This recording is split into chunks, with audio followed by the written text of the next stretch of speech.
All right, so hopefully you learned a little something from watching that video now that you kind of went through and practice um, finger spelling and using those letters. This video is to tell you some little tips and tricks about how to use finger spelling. And at this point, you are going to pull up your ASL notebook and fill in the notes as I go through the slides.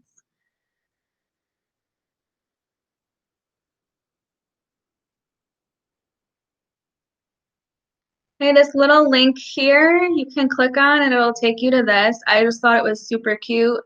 And it might be a way to remember the signs a little bit better. So you got an A, it has the apple. Like B, you know, you carry that little bear in your hand, like just a way to remember it. C, you got your cats like hanging off. So I don't know, I thought these pictures could just be helpful maybe, and they're super cute. But just to kind of help you remember them. I like this one. This is one that I really like. So G for gorilla, you have that one finger, like a branch that the gorilla is hanging off of. But then for H, you need those two fingers because the hippo is so heavy laying on you. I kind of thought that was a really good one to use. Any more? K for the koala. So a way to remember that, maybe the koala is hanging up here, like on the top of the tree.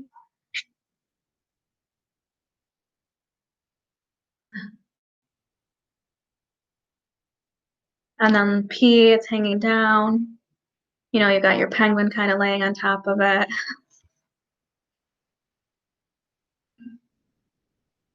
But yeah, they're just really cute. And I think if you look through them frequently enough, whenever you're practicing and you want to look at these, it might be more helpful. I mean, it's kind of hard to see the letters, but they're super cute and fun.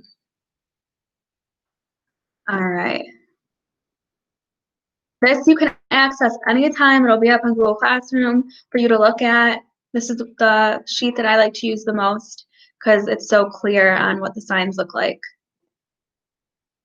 So this is the beginning to your notebook. When do you fingerspell? When is it appropriate? You fingerspell the names of people. So my name is so-and-so, or his name is whatever, fingerspell. Names of places. So the restaurant I go is named Carmine's. Okay, so places like that. And even different cities and states, some of them have signs, some of them you fingerspell. Titles of books, titles of movies, specific kinds in a group, so types of bread, like wheat bread, different kinds of housing, types of materials. Types of materials is a little iffy because there are signs for some, but the point is, you know, when you're talking about a specific kind, sometimes you fingerspell them. The most important part is the names of people and places and the titles of books and movies. So names and titles of things you fingerspell. Some tips to remember. Remember your inside of your hand should be facing away from you. Your palm faces out at most of the time. What two letters does your palm not face out? Where your palm is facing you. What two letters is that? G and H. Those two are the only exception for when your palm, the inside of your hand, should be facing you. Always use your dominant hand. So what hand do you write with or throw a ball with? What hand do you write with usually is your dominant hand. Always use that hand to fingerspell, only that hand. I know some people who use two hands sometimes, and that's not okay. We got to correct that. But some people will fingerspell, you know, if I'm fingerspelling my name, D-U-T-H-O-Y, they'll go back and forth. If you only need one hand, your dominant hand. Face the person you are signing to.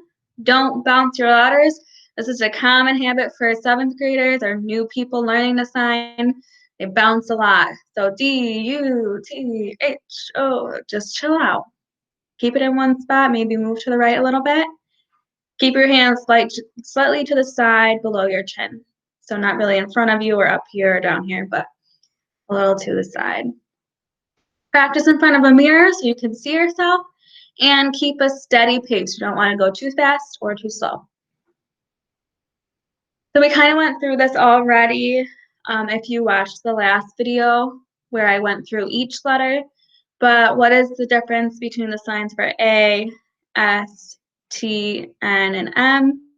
They're all very similar. How are you going to tell them apart? That's up to you to decide. Okay, T has 1, N has 2 fingers, M has 3. I like to remember it like N actually looks like an N. You can literally trace an N on your hand, and you can trace an M on your hand. The difference between G and H, so G has 1 finger, H has 2. And then the difference between K, P, and Q, right? G, H, K, P, Q. They all look pretty similar, so learning the difference between those two. And I think after talking about the animal pictures that we just went through, I think that might help, right? G has 1 because your gorilla is hanging on it. H has 2 because your hippo is laying on top and it's so heavy. The K has the koala like hanging up top, so it needs that tall tree, and then the P is down. Practice with a partner, come up with your own tricks and ideas. This is going to happen in class, but if you are at home, practice. Okay. Yeah. And I think that is it. Practice. If you are at home, practice.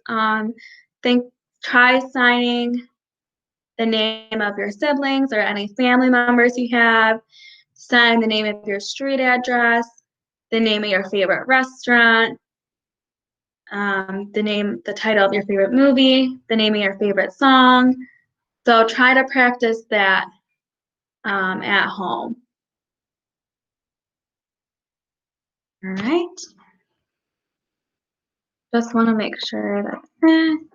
Oh, yeah. All right, we'll keep going then. So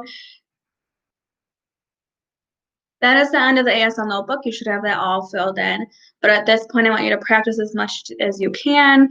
That finger spelling, again, go back and practice, finger spelling family members, names of restaurants, things like that. And maybe even pull up, you can even practice with a family member, maybe pull up that sheet back here and see, give that to a family member and say, well, see if you can understand what I'm signing. Maybe they can understand. So my name, this is important, my name. You can learn a whole sentence, my name, and then finger spell your name. That we're going to practice more as we get into personal ID unit. This is an awesome link you can use. Take 5 minutes to practice. You can control the speed on it up at the top if you want it to go slower or faster. So that's a good one to have at home to practice. And then this will be tomorrow's work. Okay. If you have any questions, again, let me know. I'm always here to help. You can ask on Google Classroom or through an email, whatever you prefer. All right. Have a good one.